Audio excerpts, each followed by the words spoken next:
నేనున్నానంటావే మా కష్టాలన్నీ చెప్పుకుంటే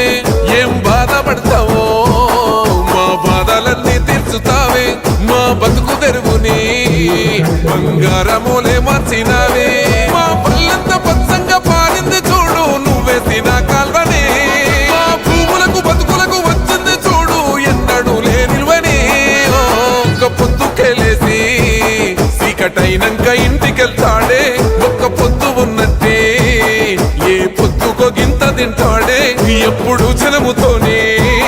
కష్ట సుఖాలు తెలుసుకుంటాడే అధికారుల పిలిచి వాళ్ళ దుఃఖాలు తీర్చుతుంటాడే సాపేసి సామంతి భోజనమే చేస్తాడు రైతన్న కూలీలతో వాళ్ళ ముఖముల్లో ఎనలేని ఆనందమే చూసి కడుపు నింపుకుంటాడు